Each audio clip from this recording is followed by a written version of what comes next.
Good evening. I am Selwyn Collins, your host of CWS Conversations with Selwyn. Thank you for joining us. Those of you who are joining us for the first time, a very special thank you.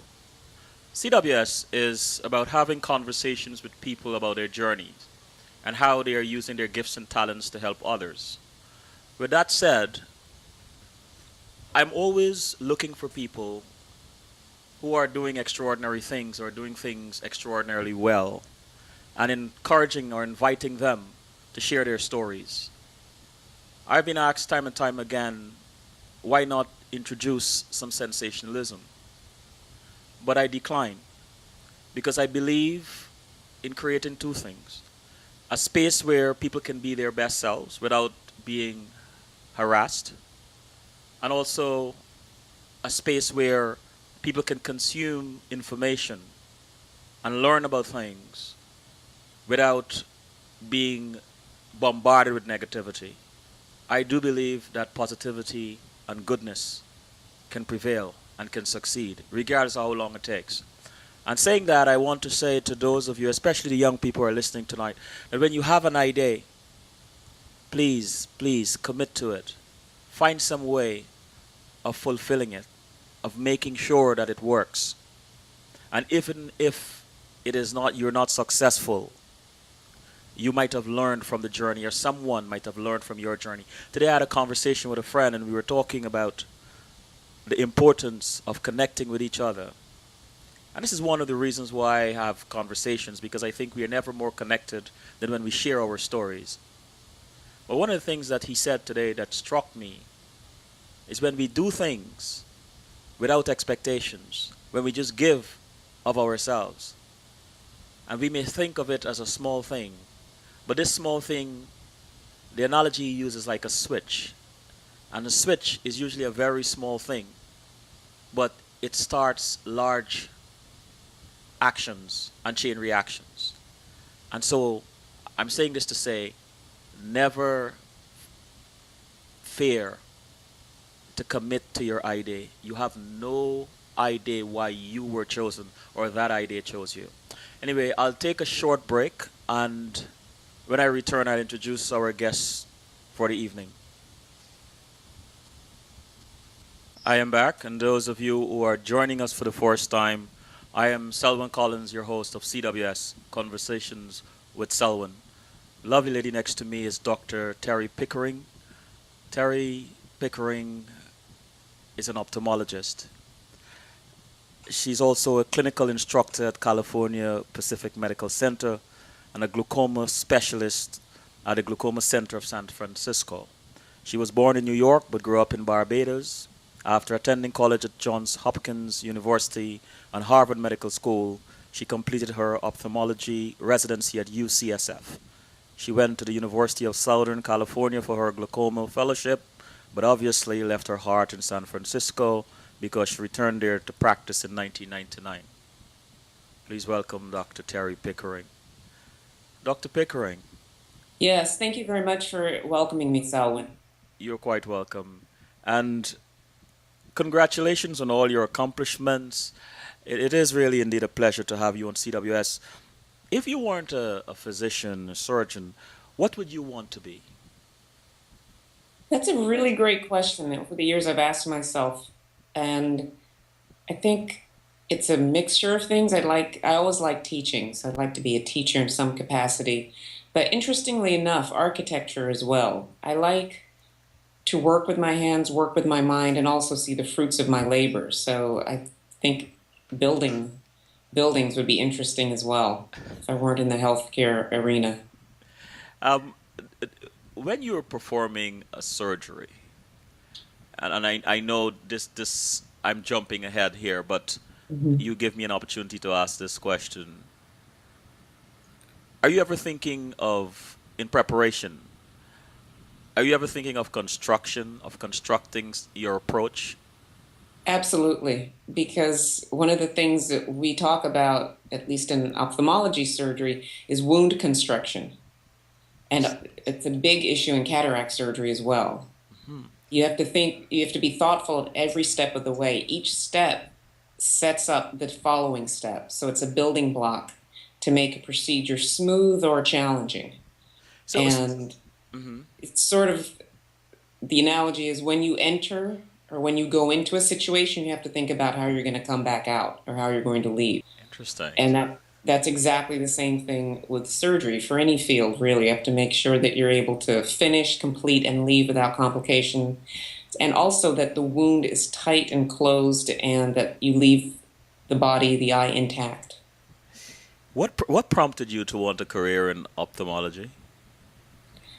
It's sort of little steps along the way as I was growing up. I had a wonderful mentor and friend and family member growing up. My grandmother, um, interestingly enough, was a big influence on me. She lived with my parents and with me and was always there. She was kind of my best buddy, my companion. And she was just full of love for everyone and giving and generous, and I can't even say more.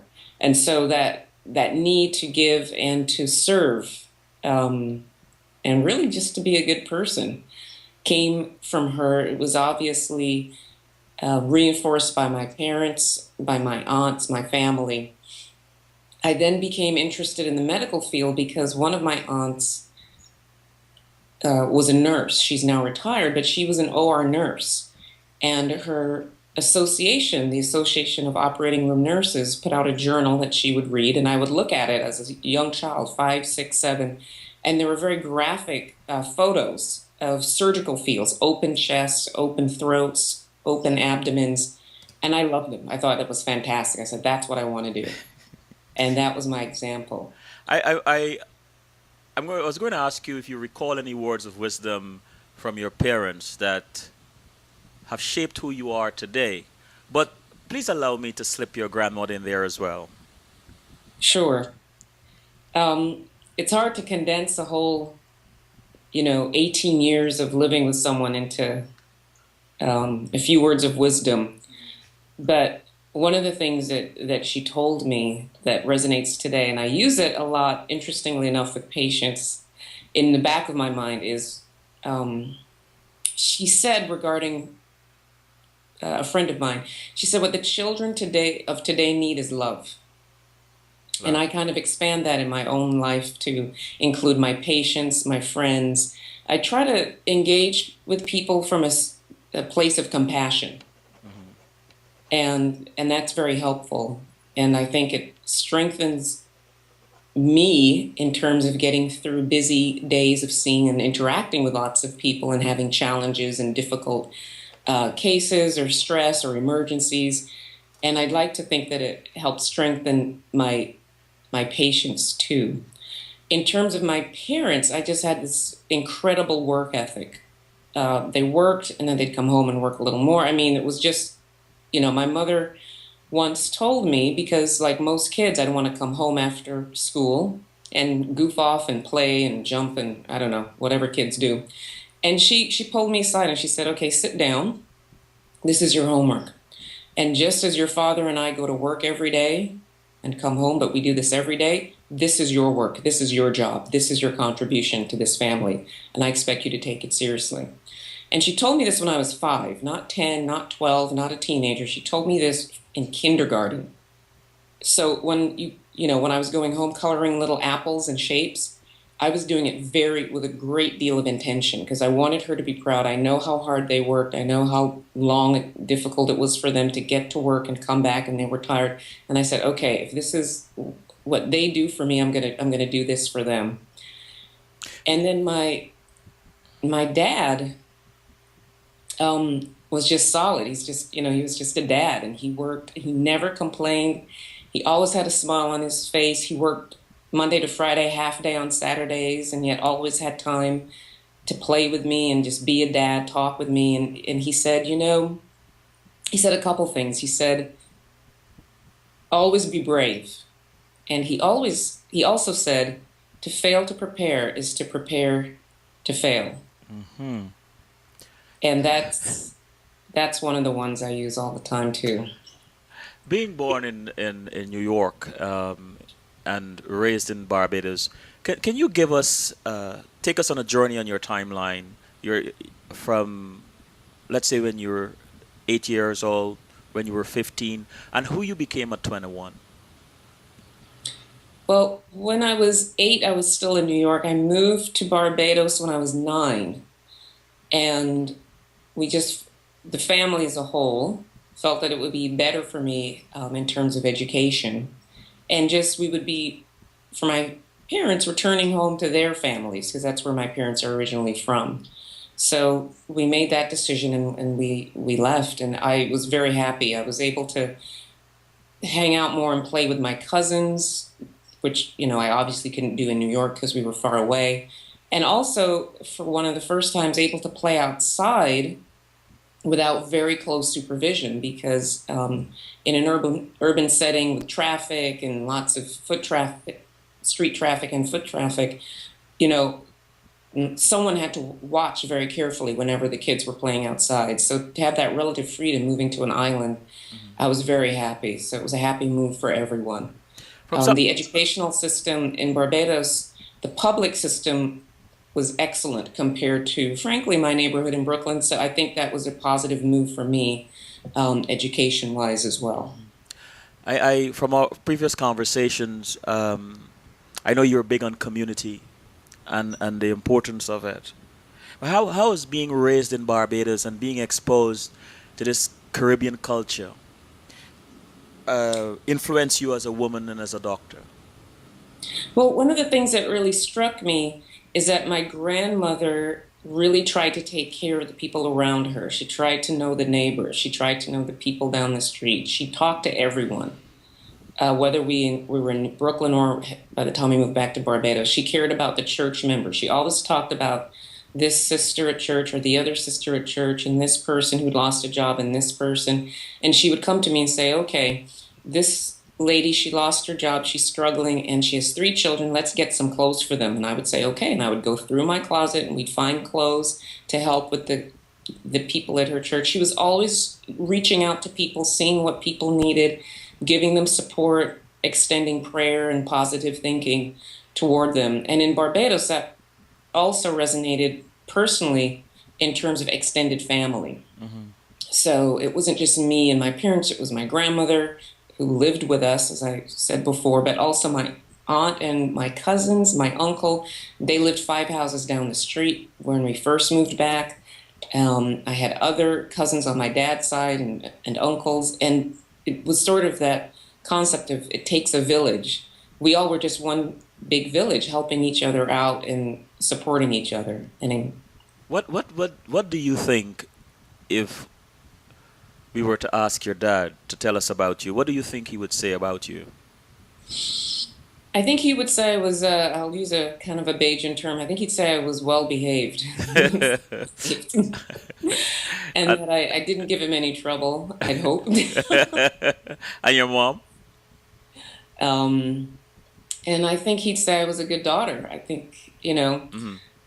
even when I was younger, I liked working with my hands. I think a lot of women do. And so I would help my grandmother with cooking and do a little bit of tidying up around the house. And um, I was always trying to make something. And so once I became a teenager, I tried to pick up baking. And he was my number one uh, sous chef. I was the chef de cuisine, and he was there backing me up. And of course, always sampling too. He was very enthusiastic that I wanted to pick up baking. So, um, I want to um, go into medical school a little bit with you. What challenges what challenges in medical school that you overcame that you're most proud of? well, huh. One of the challenges that I faced was, I know this is going to sound odd, but dealing with different personalities. Uh huh. Sometimes in medical training, people can get burnt out, unfortunately. And, especially when you're in medical school, you have to work as a team. There are medical students, there are residents, there are, attending senior physicians, but everyone has their sort of hierarchy within that team.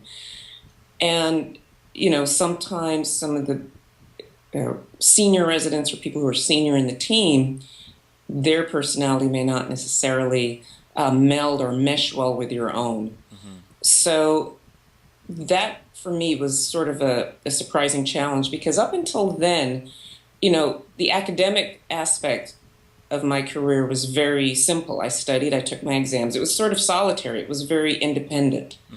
But when you are thrown into an environment with people from very different backgrounds, with very different interests, and you have to work together as a team, there can be occasionally some friction, occasionally some hurt feelings.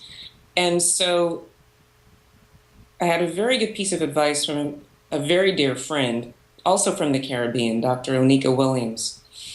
And she said, you have to remember your purpose, your goal. Why are you there? Don't let other people's personalities or other people's agendas derail you or affect you or upset you or depress you or other people's journeys. Remember that you're there to receive an education so that you can go on to help people. You're there for the patients to help people and to get your education. Stay positive, do your job, make sure that you're stepping up to the plate, doing the best you can, and get as much out of every situation as you can. Don't get wrapped up um, in other people's personalities or whatever turmoil they may be going through. And that was incredibly helpful. And I've again used that Doc, along my career as well. Dr. Williams, Dr. Nico Williams is quite wise, and very, very, very wise advice. Talking Yes. about her, if I may reference her here, I had Mm. asked her this question when she was on the show. Um, what is the least helpful advice someone has ever given you? And she had a very, I said, an ugly experience where an advisor had told her, a counselor had told her that she would never make it or she shouldn't try to be a doctor or something like that. I hope I'm not misrepresenting or misquoting the story. But I want to Right. ask you the same thing. What is the least helpful advice someone has ever given to you? Wow. Well, let's sort of narrow it down to during Mm. your medical school. Let's see.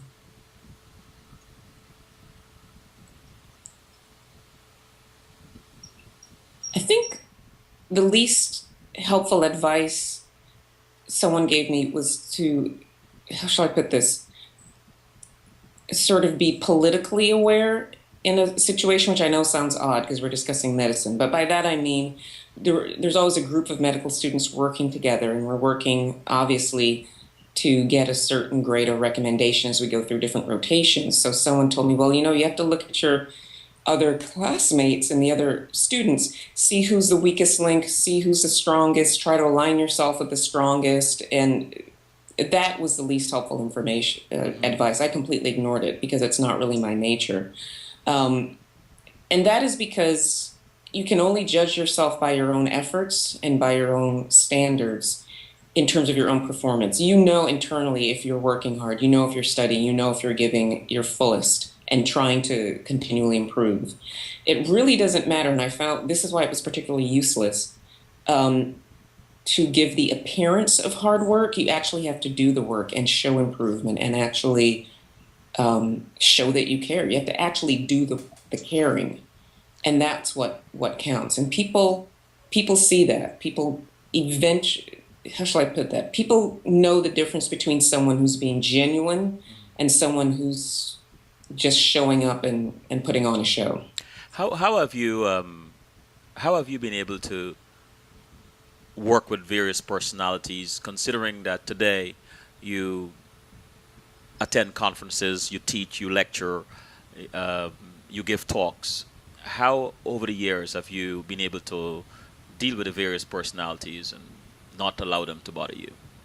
Well, I go back to a couple principles. One is my grandmother's love principle. I assume that everyone's here or everyone around me is, we have a mission to accomplish. We're here for education, whether it be education, patient care, whatever, and we have to start with that principle that we're all here to do our best. If someone isn't showing up or isn't doing their part, I try to be compassionate and help them to to rise to the occasion and to contribute. Hmm.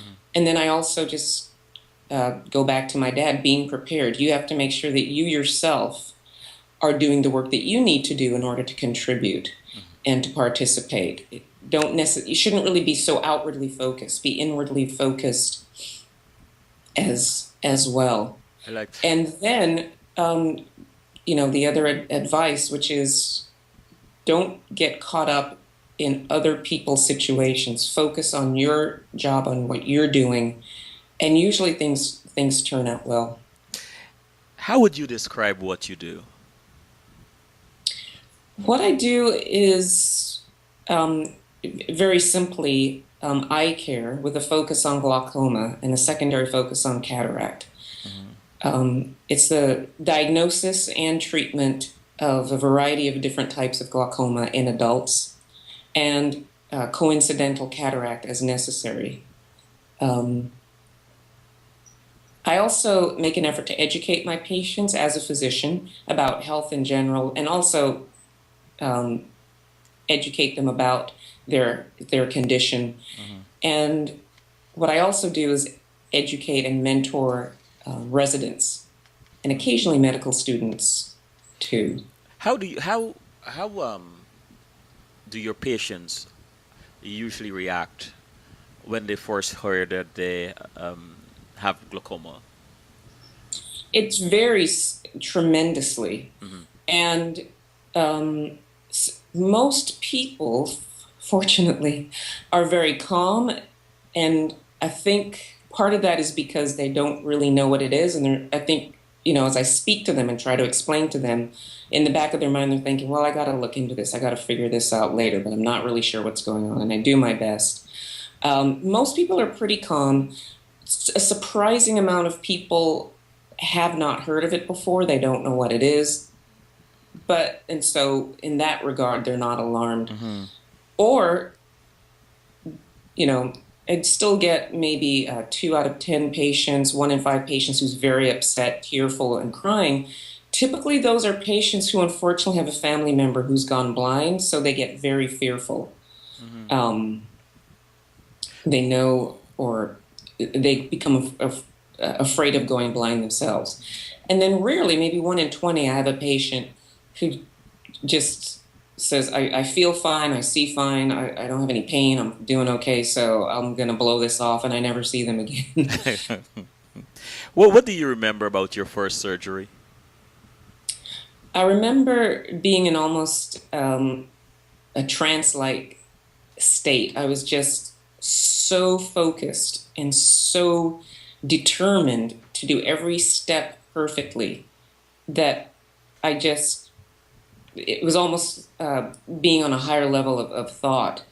I had prepared for it, studied for it, practiced on models in the anatomy lab, read about it, talked to people. I had done whatever I could to make everything go perfectly. And then when the time for the surgery actually came, I just breathed. It was almost it was interesting because it wasn't stressful in a negative way. It was almost like a meditation where I was just like, and now I do this. And I had an internal conversation with myself, focused on what I was doing. And it seemed to go by very quickly. It didn't because it was my first surgery, but everything just seemed to go by very quickly. And I was very happy.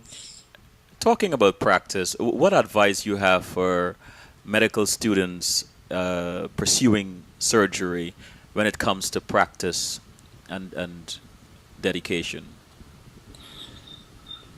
Surgery requires a certain amount of physical focus, if you will. You have to sort of be able to block out some of the external noise and just focus on what you're doing. Everyone's different, though. Some people are better at multitasking, but in general, when you're focused on the patient, focused on your task, focused on your surgery, I think things tend to go well. And so building that sense of focus is important. And also practice. Practice. Talk to your senior residents, talk to your co-residents.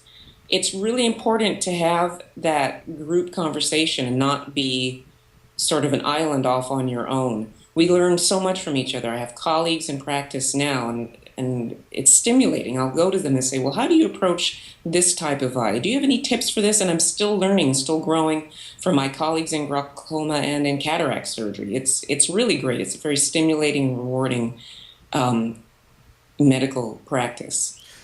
What kind of reactions do you usually get from when you first mention surgery as a next step to your patient? Usually just absolute denial. People just like, no, no, no, no, no. It's really interesting because I know of certain other surgeons who just tell a patient, you need surgery, we're going to schedule it, and that's it. But for me personally, in my practice, um, patients are really resistant to have surgery. They'll say, well, can we um, can we try other medications? Can we try other anything else, laser? I mean, people are very reluctant to have eye surgery in general, and that's understandable.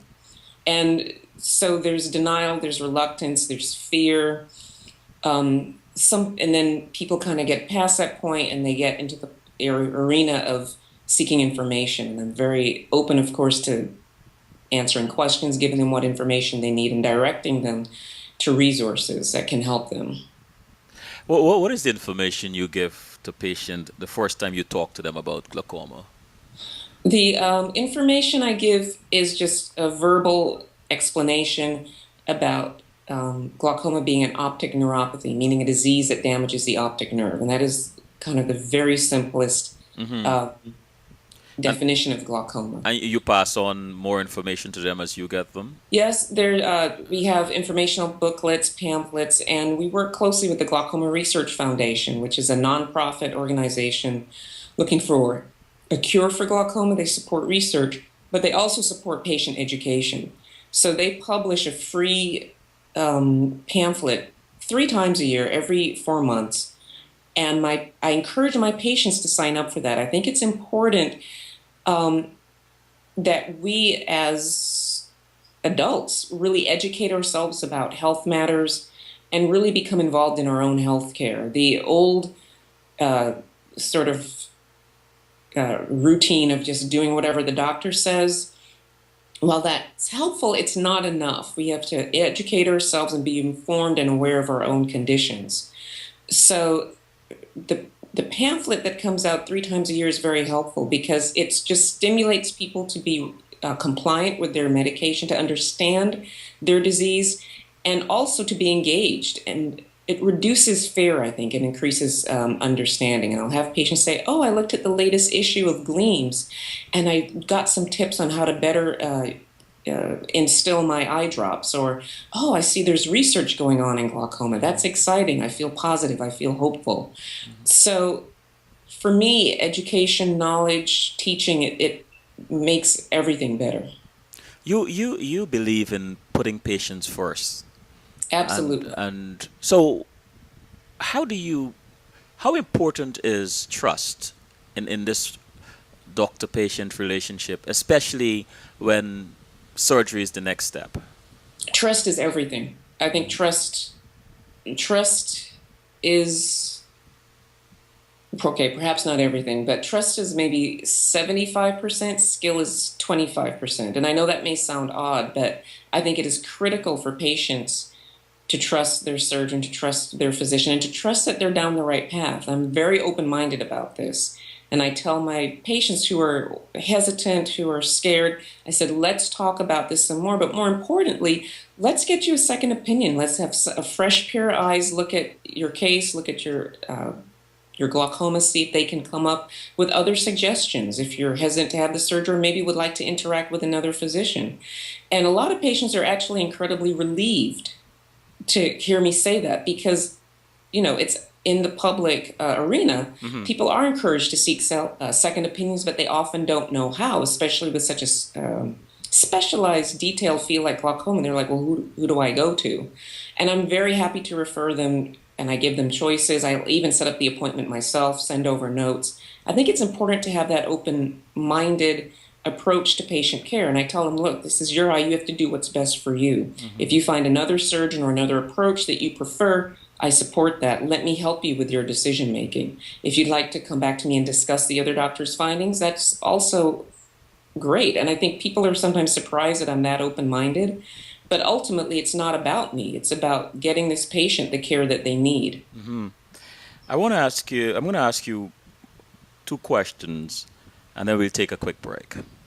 Okay. One is, who are some women in your field you admire and respect today?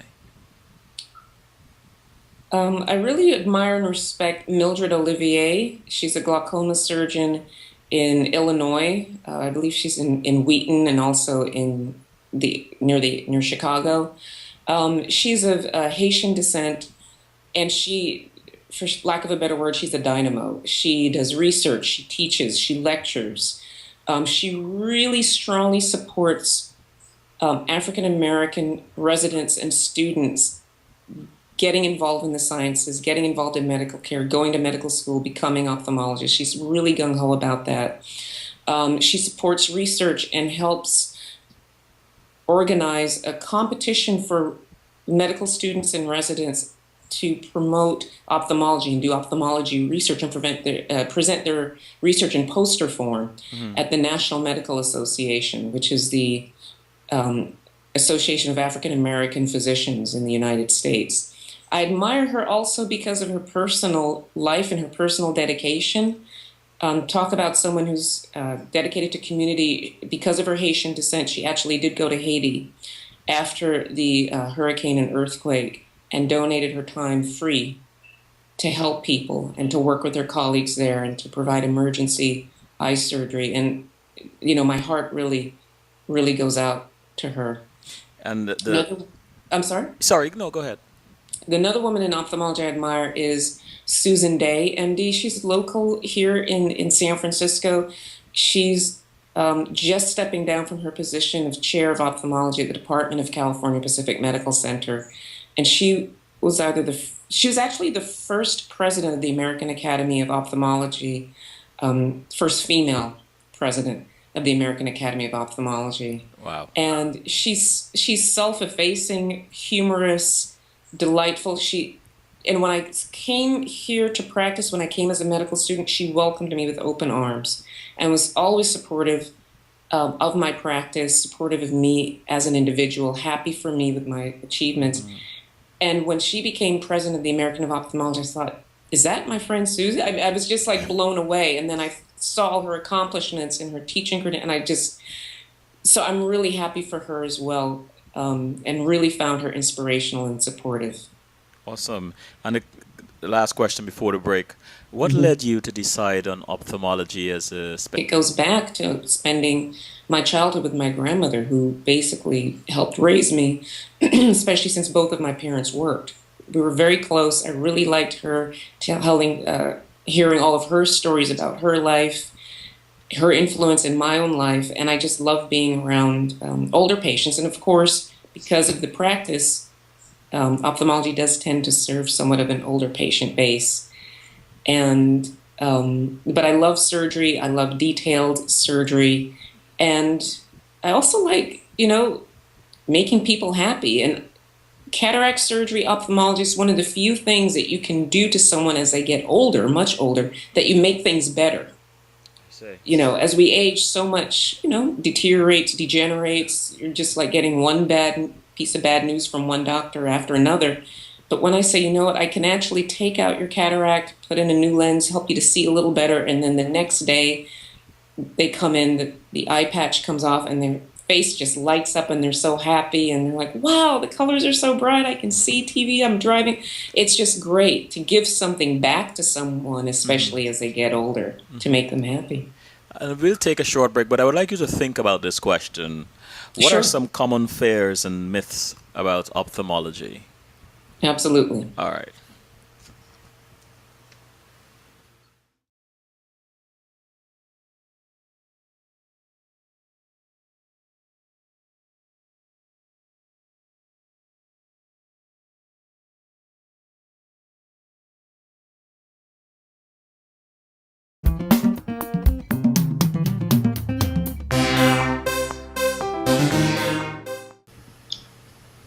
We are back with Dr. Terry Pickering.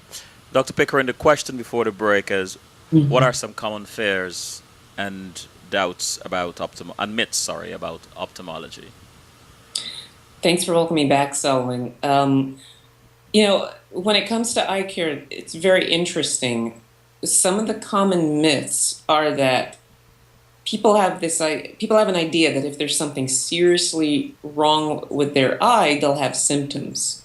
For example, they'll know, oh, if I have a pink eye, I'll have pus, discharge, my eye will be red and irritated.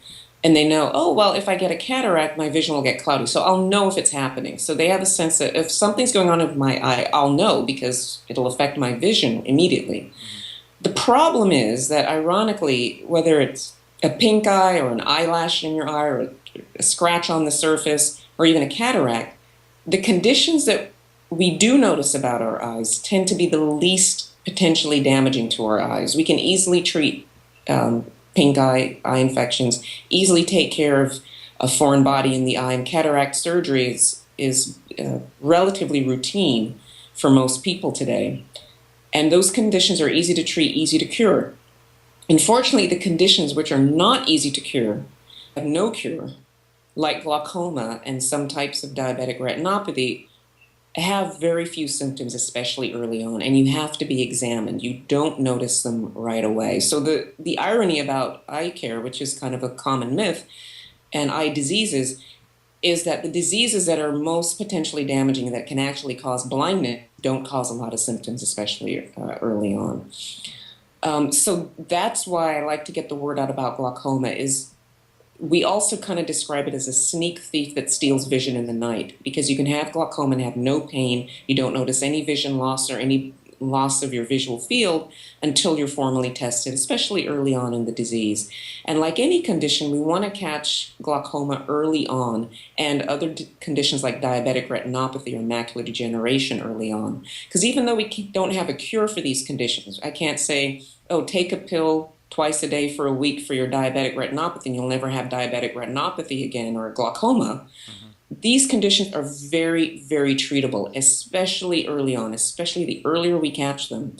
They're controllable, they're treatable, and the vast majority of patients who are diagnosed early, not only do they not go blind, they don't even notice that they have glaucoma. It doesn't affect their daily vision. It doesn't mean, oh, I can't drive anymore, I can't read.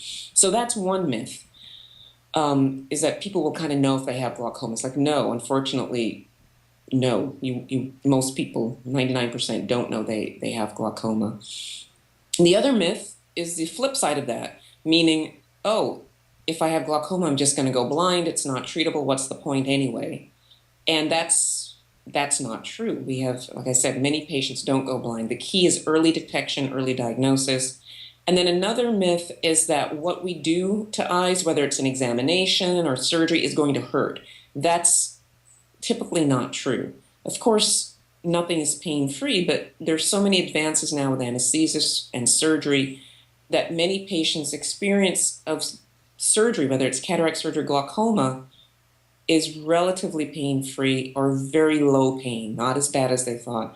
This earlier this morning, I did cataract surgery on one of my patients, and by the time I left the operating room, finished my dictation, and came to the recovery area to see her, she was up, sitting up, chatting on her cell phone and drinking. And she said to me, I'm surprised. I said, well, how are you feeling? Are any pain? She's like, no.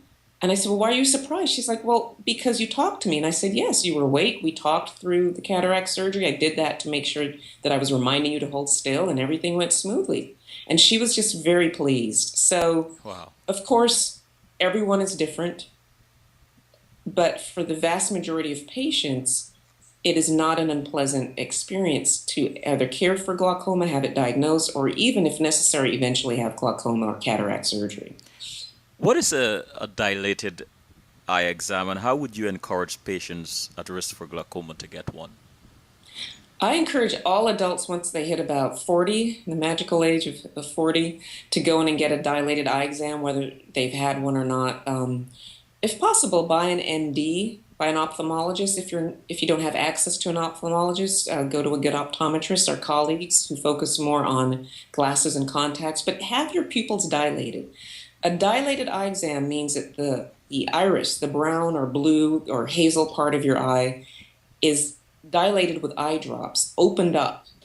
And the reason this is important is because by making the pupil large, we can use light to see in the back of the eye. In the back of the eye, where the retina is and where the optic nerve is, that's where we need to focus to look for these conditions that may be lurking and that you may not be aware of. Hmm. So it's very important to get a dilated eye exam. It's a dilation of the pupil, the colored part of the eye. The dilating drops last anywhere from 2 to 6 hours. They wear off on their own. Typically, you only need a type of exam once a year, Hmm. but it's a good idea for health screening for all adults. I think once they hit 40. If you have a health condition in your family like glaucoma, however, or macular degeneration, you should probably start getting eye exams earlier once you reach adulthood, Hmm. just to be screening and to catch the conditions as early as they occur, if you are prone and if they do develop. Thanks for reminding me. I'm gonna go and get mine done. Uh, Excellent. Good. Good. what has been your experience with black medical students being interested in eye surgery, or or It's the really, field of eye surgery, rather? a lot of um, it's really encouraging to see Black medical students who are like, yes, I want to be surgeons. Yes, I'm interested in eye surgery. And I think there's a slow increase, a slow ground swell. Numbers are picking up. Um, when I was a resident here in San Francisco at UCSF, there were two African American ophthalmologists, two Black ophthalmologists in the city. One left, so there's just one. And then I joined, and I was number two. And now we have four. Oh, that's Two of my former students, actually, from California Pacific Medical Center, are here in town, and I'm just thrilled, and I welcome them and hug them, and I'm just really happy. And I think people are seeing it now as a field that we need to be more involved in because so many of us as African Americans, first of all, we're at increased risk for glaucoma as a baseline, all of us, mhm. and we need to be represented in all fields of health that affect all parts of the body, to advocate and also to educate our communities. What do you believe has been done in this field to attract more black medical students since you began? I think there's actually been some attention to this matter. It varies a lot. It varies according to the institutions, but a lot of it, unfortunately, it kind of is like I said with the stepping stones. You kind of have to have the preparation, going back to college and ideally even going back to high school. So I like to see that business and industry now are they're doing they're reaching out to underserved communities with tech support, with internet support, with opportunities to come to various campuses. Here in the Bay Area, we have Google, Internet, Skype, various things. Twitter is in downtown San Francisco now. Reaching out to underserved communities and saying, hey, you can have a career here, not only just in tech, but just actually donating computers to schools. A lot of people aren't aware that in underserved communities, people may not have internet access. That not only limits your ability to communicate and be online and have fun, but to actually do research and do homework and to be exposed to different ideas. So I think any program that exposes young people to different fields, different professions is positive. Also, a very specific initiative, interestingly enough, is coming from the American Academy of Ophthalmology in conjunction with the American Medical Association. Because the American Medical Association um, did not initially allow African Black doctors Hmm. to join the AMA, they're now supporting a scholarship fund for students to do research in various fields, and ophthalmology is one of those fields. The AMA, the American Medical Association, did not allow Black doctors to join of any field until about 1970. I don't know the exact date, but I know it was either 1968, 1970, or 1972. But unfortunately, pretty recently, and they acknowledged this. The president of the AMA came to speak to or group to the NMA, and they're trying to reach out now, and I see that as a positive and a necessary step. Hmm. And that's, I mean, that's good. That certainly is progress. But are there any lingering concerns about the field of ophthalmology from both from a doctor's perspective and a patient's perspective Lingering concerns in the about field? Like, I mean, even though they are making these strides, from what you have seen and your experience, do you have any concerns, any lingering concerns, both as a My, doctor? absolutely, thank you for clarifying. My concerns, quite frankly, go way back. They go back to the public school system because, you know, every step prepares you for the next step, and you can't. It's like you can't just take someone and leapfrog them forward to medical school. They have to have a good, solid foundation in the sciences and in math and physics, chemistry, biology. They have to have good grades in college. And the good grades in college to get you into medical school start with having a good foundation in high school. Now, you can make up for a lot in college. It is 4 years, but I, what I observed even in college is that a lot of my black classmates kind of fell by the wayside. So young ladies, for example, when I met them in freshman year, who said, "Oh yeah, I want to go to medical school. I want to go to medical school," dropped out of being pre-med or dropped out of the sciences or gave up their dream because they weren't able to keep up with the sciences. And I don't necessarily fault them. It's because their high schools that they went to, they may have been in the top 10 of their high school, but it just wasn't good enough I see. to get them into the next level. So Yeah, go ahead. yeah. So Concern. that's a concern. And it's interesting because, sort of thinking about this for the first time, my mother talked to my 5-year-old self and said, "You got to take coloring in those apples and blocks very seriously." She wasn't kidding. I mean, it sounds funny now, but every step you take prepares you for college, which prepares you for medical school. Hmm. If you don't have a solid foundation in the sciences in high school, it makes college very, very stressful, very demanding, and the GPA is just not necessarily going to be there to then feed you into medical school. Hmm. So, you know, I'm not a politician, but I think the sciences, especially in today's economic world, have to really be strengthened in American public schools. I want to go to the chat room. Tessa asked, "How are you compensated in this career?" The compensation varies depending on um, your style of practice. For example, you can be in private practice, or you can have an academic practice, or be an employee of a university, or you can sort of work for, how shall I put it, kind of a separate standalone organization like Kaiser. At least we have that on the West Coast, where you work for Kaiser, you're their employee as a physician. So you don't work for a university and you're not in private practice, but you work for Kaiser. So those are kind of the three models. Hmm. And that's where the compensation um, comes from. Hmm. Whatever part of the country that you live in, the compensation, frankly, depends on the mix of various insurance companies and there's set standards for that particular area. And Tessa asks again, "How long have you been doing this?" 15 years. 15 years. Yeah, And I finished my training in 1999 mhm. at the end of June, and I was practicing in July of 1999. Wow. Kenneth, is this a lucrative field? Well, it is lucrative, but you have to be realistic. And it's very important to understand that the vast majority of medical students and college students nowadays have loans. And I can give you an example from my own experience. Um,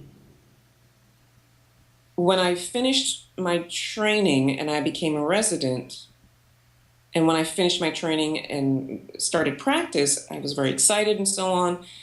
But I didn't really finish paying off my student loans, even though I've been in practice for 15 years. I didn't finish paying off my student loans till about 5 years ago. And you have to put that into your budget. You have to pay your student loans and budget for that first. Mm. Um, Unfortunately, because as physicians, we spend so much of the decade of our 20s training, we're sort of behind our peers in other fields and other professions. in terms of income. So you have to be very careful. You definitely will have a comfortable life, but you can't expect to necessarily buy a house right away or buy a car right away. Always have a financial advisor, at least someone in your family that you can look at your budget with. Don't overspend, don't go into debt initially, especially when you first get your first employment, your first job. Mm-hmm. Try to pay down your loans and set some money aside and then move forward. Some people make the relative sacrifice, depending on your family, of staying close to home, actually living at home for college if they can, and or living at home for medical school if they can. It actually is feasible.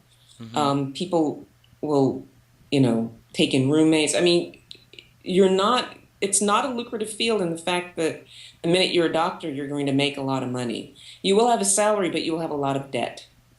I see. And you have to just be very conservative, I think, budget wise.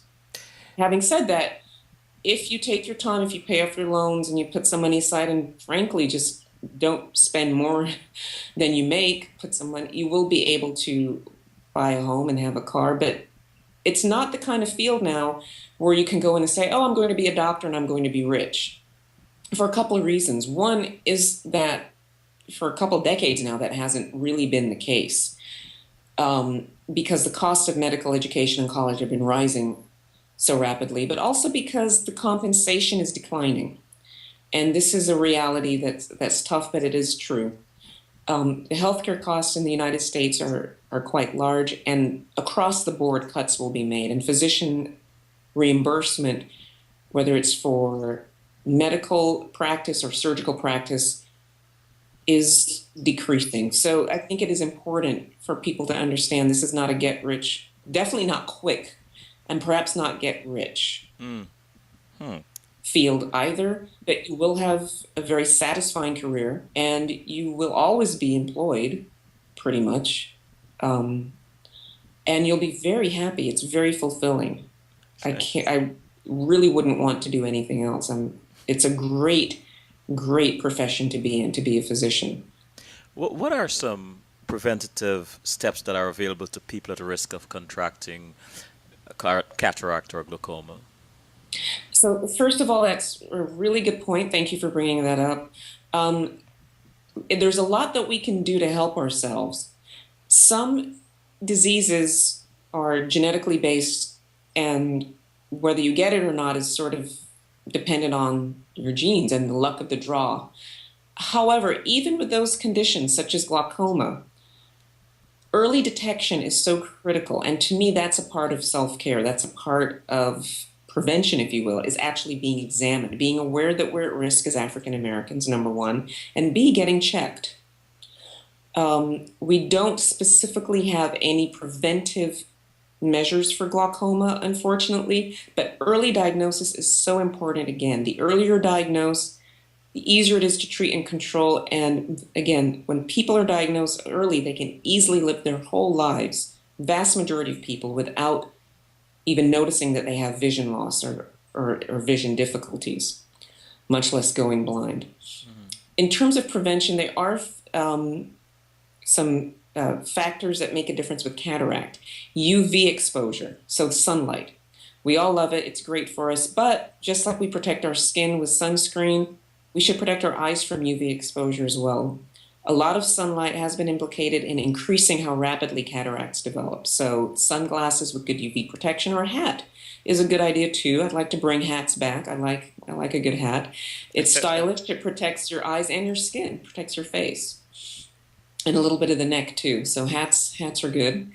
And a study came out in the past year looking at older men, and also a big study looking at older middle-aged women, those who took in more antioxidants or those who took, say, a daily multivitamin, even though they did develop cataracts, as we all do, it's sort of inevitable, they progressed more slowly. They developed more slowly. So it kind of slowed things down. Green leafy vegetables, fruits, antioxidants, multivitamin, all that good stuff that mom told us to eat. She was right. Eat your vegetables, eat your fruits. And then one of the number one health hazards, I actually discussed this with my own patients, smoking. Smoking absolutely makes cataracts worse, makes them develop more rapidly. It's terrible for macular degeneration. Mm. Um, and there are a couple small studies that suggest it influences glaucoma as well. For glaucoma, exercise can help reduce eye pressure and help strengthen the blood flow to the optic nerve, like the rest of the body. So that's all very positive. And meditation can temporarily help with eye pressure as well. So self care, being positive, meditating, exercise, just sort of the good general advice that we should all be practicing anyway, Hmm. it really helps our eyes too. Hmm. And what advice can you offer to other eye care professionals about helping their patients to understand the risk of glaucoma? Thank you. For other eye professionals and even other non-eye professionals, those in primary care, if we can just spread the word, once you hit 40, get an eye exam. If you have an eye disease in your family, go earlier, go when you're an adult. For other health professionals and, and eye care professionals, it's really important to look at the factor of family history. Family history is critical in glaucoma. Particularly, studies are showing it's important, more important for African Americans, especially in siblings. But if any blood relative has glaucoma, you're at higher risk, and we need to see you. You need to be examined and screened um, to see if it develops as the years go on, and again, catch it early so we can treat it. Diabetics, of course, need to come in for annual eye exams. And again, anyone with a family history of glaucoma, macular degeneration, retinal detachment, just send them to the eye doctor. And tell them to go home and spread the word to the family members too. We can be educators, um, whether we're teachers or whether we're doctors or not. If we can go home and say, hey, sis, let's get checked for glaucoma. If we can spread the word in a positive way to our own family, not to be afraid, but to be just more health conscious and health proactive instead of reactive, instead of waiting for something to go wrong. Hmm. That What would benefit us all tremendously. What do you think prevents people from getting dilated eye exams to check for glaucoma? Um, People, and I agree, and I agree, I'm part of the group. We don't like to be dilated. When your eyes are dilated, your vision gets blurry. Yes. You're very sensitive to light. And your blurry vision is in the reading and computer range, which is what a lot of, modern life is these days. I encourage people, though, that for one afternoon in a year for their lives, it's worthwhile to take care of their eyes and just get it done. Mm. Take a little time off work. There are some practices. There's a physician in my practice who has a Saturday morning. If you're that worried about work, just get it done. If you need to take the bus home or wait around or have someone drive you, it's really really important. And also, you don't necessarily need to get a dilated eye exam to be screened for glaucoma. That's important too. Hmm. You can do a lot of the testing without being dilated these days. Ultimately, you will have to be dilated, so we have time. We can schedule that if you need to. But the initial test, the vast majority can be done for the vast majority of people without dilation.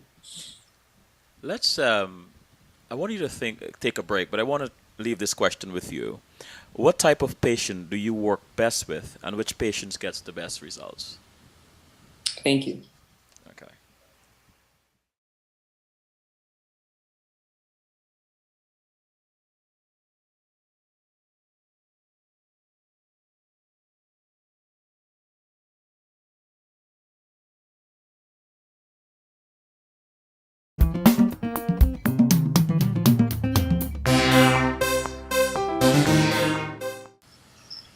We're back with Dr. Terry Pickering. Dr. Pickering, the question was,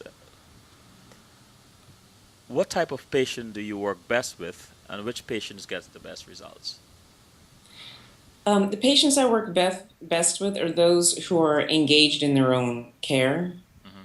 and who ask questions. The old model of physician-patient interactions where people just sat quietly and obeyed the doctor. It doesn't really work. I actually encourage my patients to communicate with me, and I like communicating with them. It's important to be honest. I don't expect anyone to be perfect and to follow everything to the letter, but I really want to have a conversation, a dialogue with patients. If they say, "Oh, I forgot my drops this morning," I'm like, "That's okay. We're all human. These things happen, but thanks for letting me know, because now I know if the eye pressure is high, I'll understand why." Or they'll say, "Oh, I decided to pick up exercise, or my blood pressure is really better controlled and I've lost weight." And I'll say, "Okay, great. It's really important for patients to kind of be positive, self-aware, and self-engaged in taking care of themselves and their own condition." Those are the patients I work with best. Um, Patients who kind of go into silent denial, that makes it difficult because there's no communication. And it's okay to be in denial, it's okay to be upset, it's okay to be fearful, but if we can at least talk about it, I can help you and we can work together through that process. But the ones who kind of go into silent denial, again, those are the ones that tend to go away and not come back. Or, "Oh, well, I guess I should have come back, and it's been 5 years, and I guess something triggered them or scared them into coming back." But it's really important. Time lost can't be regained. And just like exercise or diet, consistency and just being monitored and being engaged in your own health and being consistent with taking care of yourself makes a difference. The patients who get the best results are the ones who ask questions so that they're prepared for surgery and so that they also take care of themselves well. Sometimes there's confusion about how to put in eye drops or what to do in preparation for surgery. Ask lots of questions. Make sure you're prepared. Just have an open dialogue with your physician. And so it is important to trust your physician. And also, if you don't, or if there's something that's not quite right, whether it's with the physician or the office, ask for a referral somewhere else, or ask a friend, or go online. But you have to feel comfortable so that you can have a dialogue and a conversation and have trust with that person who's your doctor. In the chat room, Kenneth asked, what is vision therapy? Vision therapy involves eye exercises, and those can help certain conditions. From what I'm aware of it, by the way, I don't practice or actually, I don't really do vision therapy or prescribe it. But for my patients who have done it, it can help certain eye conditions, mostly related to vision strain or eye strain or misalignment of their eyes, what we call strabismus. It can also help some patients who have macular degeneration in terms of vision training or vision therapy to help them see, even though they may have macular degeneration close to the center of their vision. So it does help some conditions, but it's not kind of a panacea to help all conditions. I say, tell us a success story that has really encouraged you to continue. One of the success stories I had was an African American patient, a nice gentleman. He's been my patient for about 10 years, and he came to me, for his first eye exam, and at that first visit he had glaucoma. I told him this, I had a discussion, I said, "We can help you, we'll take certain steps." And he said to me, "Thank you, I definitely want to take care of this because my brother is blind." And his brother was blind by the age of 49. Now that I'm older, that's frighteningly young. And I said, "Okay, we have to treat you very aggressively. Thank you for sharing that with me. Please tell the rest of your family, all of your blood relatives, all of your brother's blood relatives, they have to get checked immediately."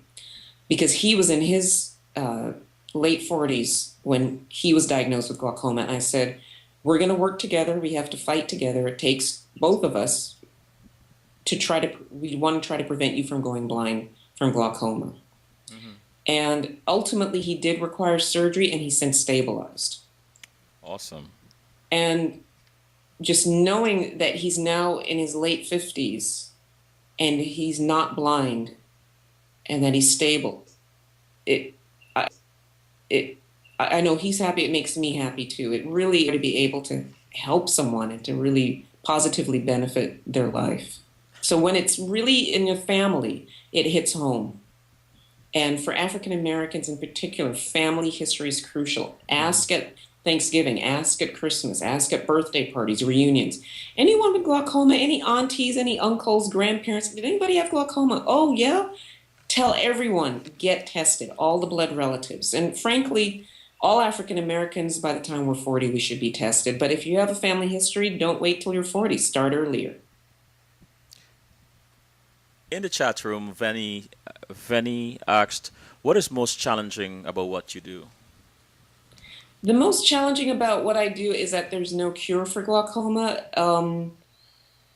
That I know it sounds odd because then you would say, "Oh, well, you'll go out of business." Well, that's actually not true. But the point is, I'd like to have a cure for glaucoma. I'd like to find a cure for glaucoma, and that's because there's still a small percentage of patients who do lose vision, who are in a tough spot, and because of the stage at which they're diagnosed or the stage at which we intervene, they are at risk for blindness.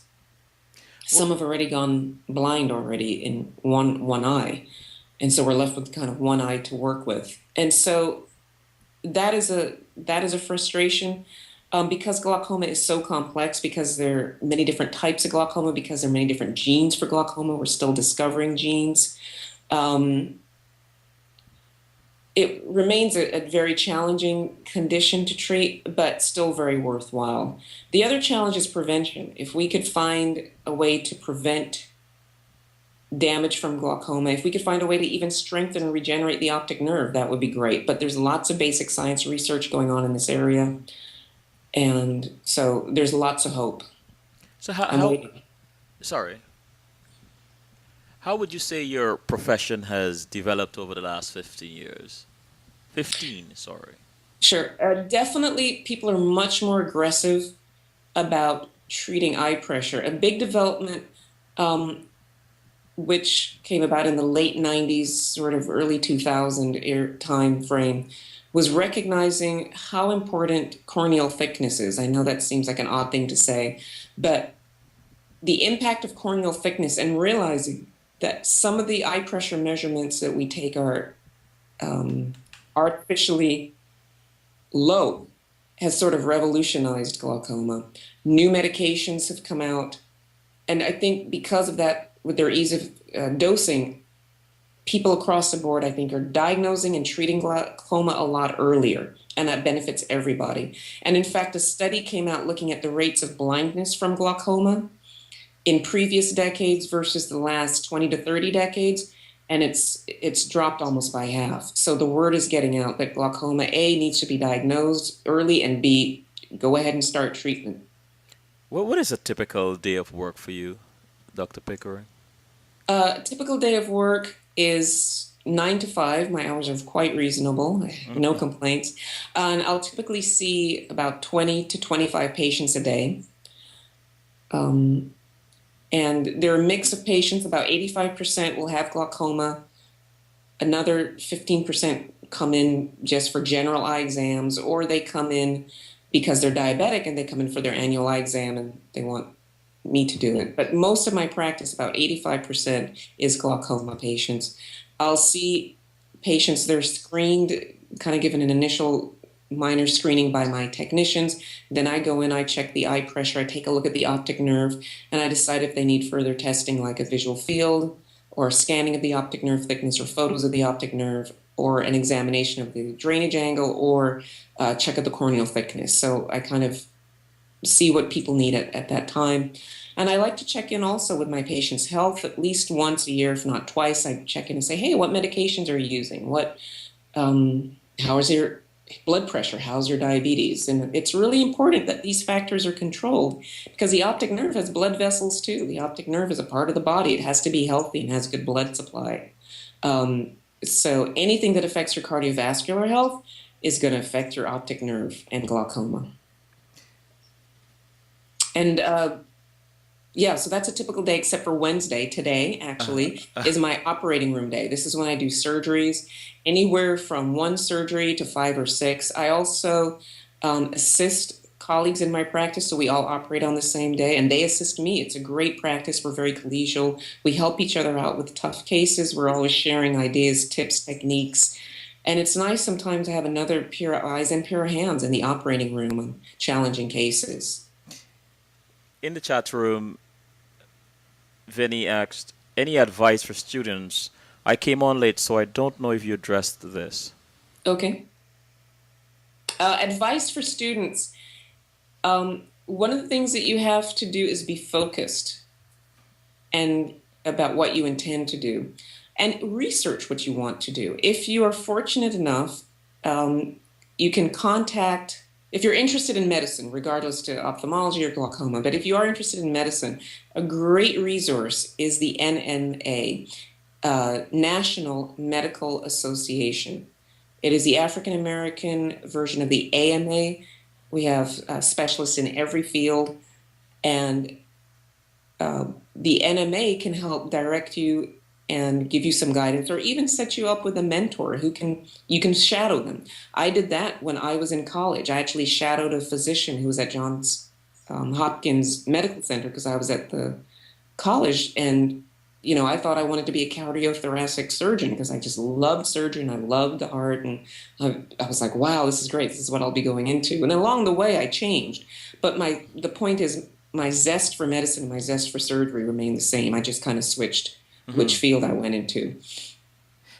So keeping active, keeping informed, and actually speaking to people in the field that you're interested in is very important, because you too may change your mind. It may surprise a lot of people. I had friends who were like definitely going to go into one field and they went into something else, because you discover a lot about yourself and your field once you start to practice it in medical school. But the more information you have, the more exposure, it's to your benefit, and knowing what you need to do to prepare. You have to be strong in the sciences. And as a physician, you're also a communicator. You've got to interview to get into medical school, and you have to talk to patients. It's a skill, and it's something that you have to develop. So being able to speak, being able to listen is important, and you've got to be good and strong in your sciences. If necessary, get tutoring after school, do what it takes. I was very fortunate. I was blessed. I went to great institutions, but I got tutoring along the way because I wanted to be at the top of my game. I wanted to get A's and B's, not B's and C's or D. Well, obviously you can't get D's, but that's the point. Don't be shy to ask for help and get tutoring to get really good grades, especially high school and college to get into medical school. It's important. And to be focused. If you do decide to take this road, it takes a lot of focus and dedication. But it's so rewarding, and it should be something that you genuinely enjoy. It's not for everyone. You have to like what you do. You have to like the sciences. You have to like studying, frankly. You have to be okay with that because you have to study a lot. But don't be afraid to do that. Don't be afraid to seek the help that you need to get you to the higher level that you need to be at. Looking back on your medical career, do you have any Yeah. regrets? Regrets? No. I really don't have any regrets. And I think there were a couple times when I had some self-doubt and it's kind of felt sad.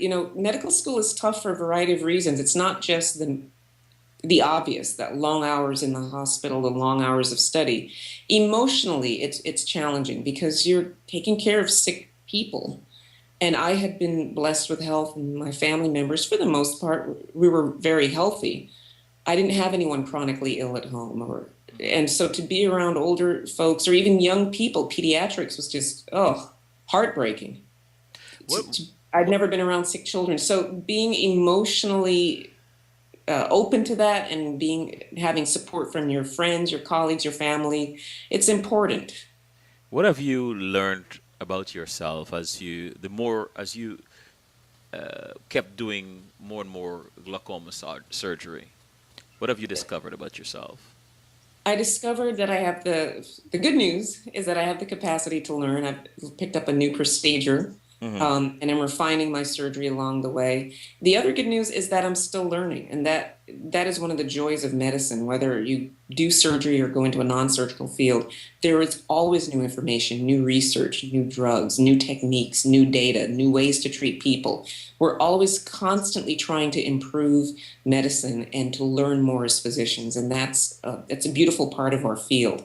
It's something that I enjoy. I know other physicians enjoy that as well. Um, and I'm also learning from my own colleagues. It's just a very intellectually enriching field, and it's very satisfying. And I love taking care of people. What is the most humbling lesson you have learned as a physician? I'm sorry, Humbling lesson. the most humbling lesson is that you can't fix everything and can't cure everyone, and it's really important to accept that. If, It's very, I think everyone's different, first of all. But for me, I have no problem referring patients to other physicians or them saying, maybe I want to get a second opinion at the university. I'm like, sure, absolutely. From my own ego standpoint, I'm absolutely fine with that. mhm. What I found challenging was when I want to help someone, and so being faced with what I call the end stage patient, or someone who frankly is blind or very ill, terminally ill, for example, in the hospital. That's actually very difficult as a physician. When your job is to help, you can say, "Oh, I can help you. I can do this. Let's do this." And there's nothing to do. What's left? Mhm. And I have patients like that. And basically, what's left is support and compassion. Mhm. And even for that, people are very grateful. It's Sometimes it's difficult to face someone and say, there's nothing more we can do, or it's too late. But I can still support you through this, help you find resources, training, education. If you could share one thing with a medical student about your Yes. experiences, what would it be? I would tell medical students to really, how shall I put this? Really get to know yourself and to know what makes you happy. You should pick a field that you like, that you enjoy, that you find stimulating.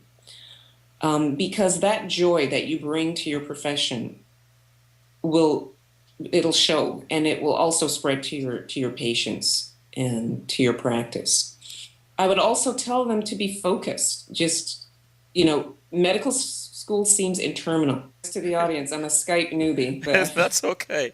That's okay. We're all family I'm here. a little icon. We're all family.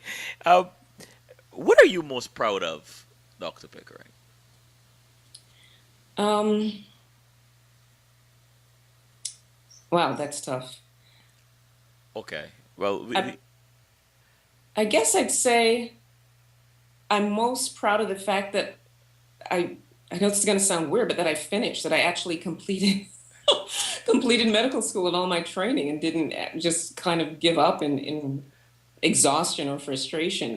Kind of just showing up early and staying till the end is like a general rule that makes a big difference in life because it is a long road. yes, and looking back at your accomplishments, what would you tell the 15-year-old Terry?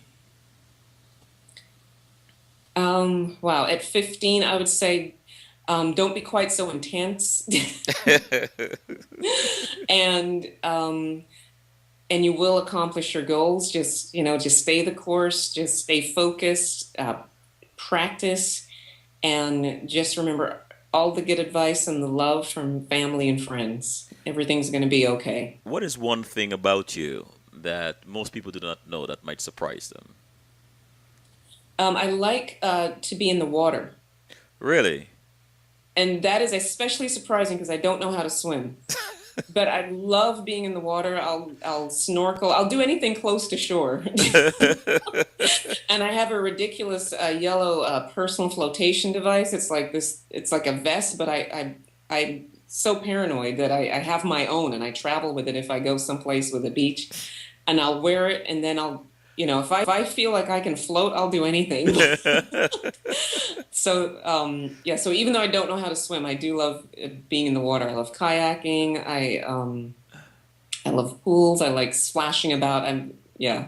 It's I one of see. these days. I know I'm going to just learn to swim and it'll just happen. I feel positive it's going to happen. I'm confident it's going to happen. In retrospect, what do you know now that you wish you knew before you pursued your education in medicine? Um,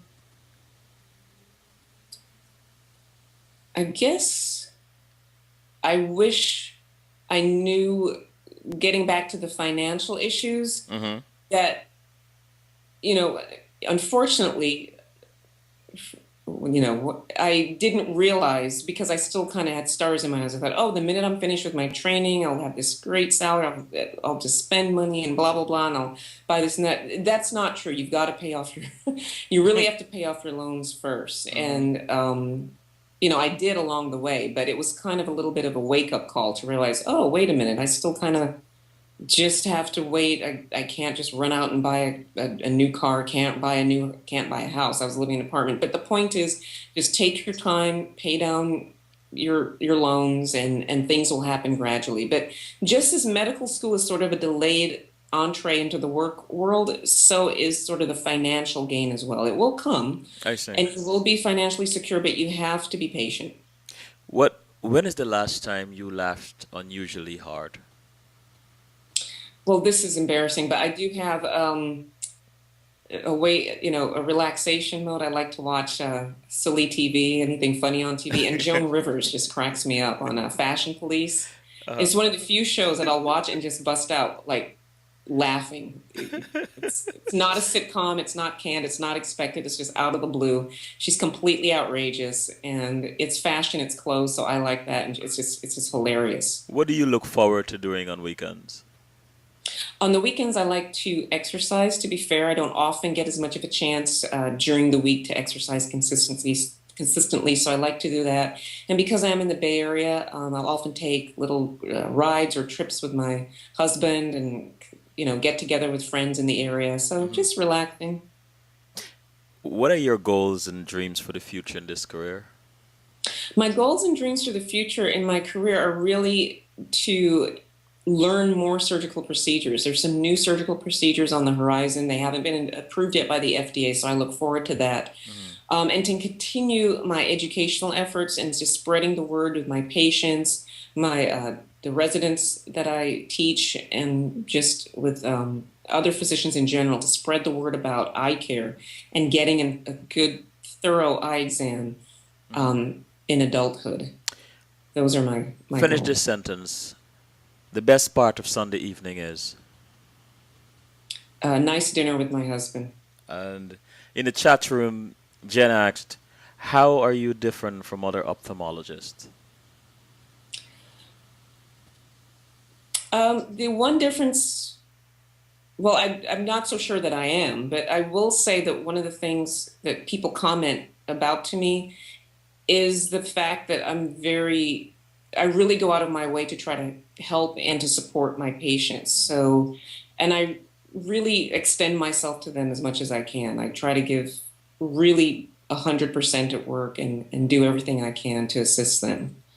And if they're sad, or if they come into the room and I look at them and say, oh, you seem a little down today or sad, sometimes, life happens. Sometimes a relative died or something, and I will extend sympathy and extend myself that way. We're all human beings. We're not just robots looking at glaucoma. We have to care for the whole person. And sometimes they're joyous occasions, weddings and births, and I enjoy that too. So I really try to be a human being to my patient, and also see them as human beings. What do you think the biggest facing people with cataract is today?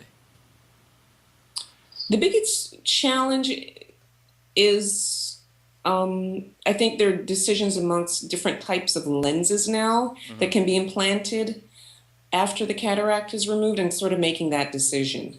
I see. And Jen asked, what tool do you use the most? I would say my eyes. Your eyes. And my last question I asked all my guests, what makes you laugh out loud? Um, my friends, talking with them on the phone, um, and I don't know, any silly movie. Any silly? Okay, wonderful. Have you seen the James Brown I'm sorry? have you seen the movie the movie on James Brown's life as yet? No, not yet, but I do want to see that. There's going to be some good dancing in there because I Re- remember James Brown performing on TV when I was a child and trying to copy him and doing the good foot. Good recommendation. I am recommending Okay. it. You must go see that. Well, Okay. I want to tell you this. First of all, thank you for sharing your time with us. I Oh, you're very really I welcome. really appreciate that. And You're um, welcome. and now that you are officially a woman of CWS, I'll be asking you or inviting you to appear back on CWS to share your experiences or other experiences with us. And I hope you Oh, don't mind. absolutely. Thank you. It's been a pleasure, Selwyn. It's been a pleasure indeed. So thanks very much and good night. Good night. Thank you. All right, bye bye.